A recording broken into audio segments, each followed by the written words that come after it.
Hi everybody, and welcome back to FANG Friday. I'm Ross Healy, the chairman of Strategic Analysis Corporation, and we're going to see what happened to the FANG stocks in this past week and what that implies for their prices going forward. Now, this week, a pile of quarterly balance sheets came in and were entered into our database. Some of the changes have been fairly big into our SVA charts. But let me say, in my long experience with the charts and in the market, as soon as the market encounters a new balance sheet, it quickly adjusts to it. So, when you see sudden changes to our structural line values, please note that the market was probably surprised as well, but will quickly adjust to them. In this regard, let me finish by observing that around quarterly reporting periods, we often see stocks kind of hanging around those breakpoints, as if they're kind of waiting to see, what is actually going to be forthcoming when the companies report. So we're going to see that phenomenon today, and I'm going to start with Facebook as my chief example. So let's get started. Okay, well, let's start with Facebook, and you look at this chart here. It looks kind of pretty ordinary in a sort of a sense. We had a breakout here and a pullback here over the LSG price. That's 4.5 times book value. Then stock hustled up to the next break point. It's mid super growth, or 5.5 times book. And then waited here, broke out, and of course now we've had that nice little pullback right to the breakout line. That's what you see right now. However, what you saw even as late as last week was that the structural lines, the mid-super growth price, was actually $10 higher than it is this week, and that's because of the change in the balance sheet. If I go back a little bit, what we actually saw last week was this breakout, all right, but then it pulled back and actually looked as if the stock was breaking down again. But remember what I said at the beginning. I said sometimes when a balance sheet is due, the market will kind of hang around and see whether the old balance sheet is reconfirmed or whether there is a new one that should be observed instead. And of course, now that we've got the new balance sheet, we see that we've just simply got a perfect breakout pullback, and therefore we would continue to rate Facebook as a buy. Turning to Apple, we actually have more or less a similar kind of story. Here is Apple with its new balance sheet, and of course you can see that there has been a fair amount of buying back of stock in this particular case. However, Apple, in both cases, having got to its fair market value and a little bit above, really couldn't hold there. And it did the same thing again. It got to its fair market value, that's the dotted line, and a little bit above, but couldn't hold, and is now setting back. My guess is, given what appears to be very definite slowing fundamentals of this company, we are going to see this company back at least its mid-super growth price. That's 5.5 times book value, and that was where the stock bottomed at the end of December. If I go back and erase the new balance sheet, you'll see here what I mean. The stock went up to and then above its fair market value, and then has been trickling down. But right now what we see is a much more defined and clear breakdown beneath its new bubble price.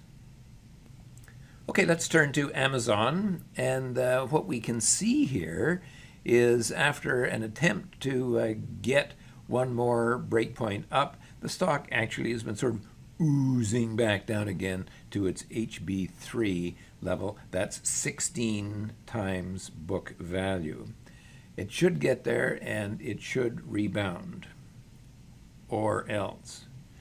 Now, the good news is that there has been a lot of balance sheet growth since the last time that the company reported, and its HB3 price had moved from about 1,650 to the current 1,733. So the decline to the breakpoint and the next action point, as it were, as to what you're going to do with the stock is fairly close at hand.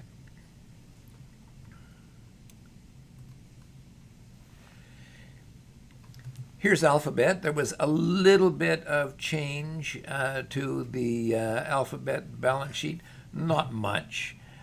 Prior to this week with the new balance sheet, this actually had been the structural breakpoint here. With the new balance sheet, it's fallen a little bit, but that really does not change any of our outlook for this particular company, and we think that the stock sets back, and probably to its super growth price. And by the way, if it gets there, it's going to be quite interesting, because look at that. There is the low of the company in December. If it gets back to its super growth price, that's 3.5 times book value, then it will coincide with its December low, and all of the market technicians will be out there saying, well, you see, look at that, it pulled back to its old low, and it's now a buy again. Well, it actually isn't the old low, it's the super growth price, which makes it a buy. Here's NVIDIA. It just keeps on going down. That's all we can possibly say about it. I would think at this particular point that the stock is going to set back to its bubble price again, and of course that was the low back December when it made a perfect bottom right at this level. That's 7.4 times book value. Mathematically, by the way, that's 1 over E squared, E being the Napierian growth constant. Turning to Netflix, well, Netflix has been in this channel between its HB4 and HB5. That is about 20 and 24 to 25 times its book value. Look at the price-earnings ratio, 80 times. And look at the downside risk if anything ever goes wrong with this company, minus 80%. And we've seen that happening before. However, in the short term, we would look for the HB4 as a minimum target on the downside. Finally, why do you suppose that Netflix has been banging up against the HB5 and hasn't been able to move? Well, let's go and take a look at the fair market value of this company, and it really should stand out very clearly. Here's the rapid growth of the fair market value, and of course what we've got is the nice growth of the stock price itself, and of course the price to book has been going steadily up. But here you see that the earnings and the fair market value have been kind of leveling out, and so it is with the stock price as well. It's been banging its head against the HB5 and cannot go any further.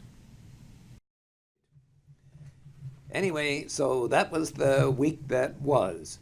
In summary, Facebook remains a buy, Amazon remains a hold, and hopefully maybe pulling back to a buy point, and the rest of the stocks, I don't know what they look like to you, but to me they look as if they want to go lower.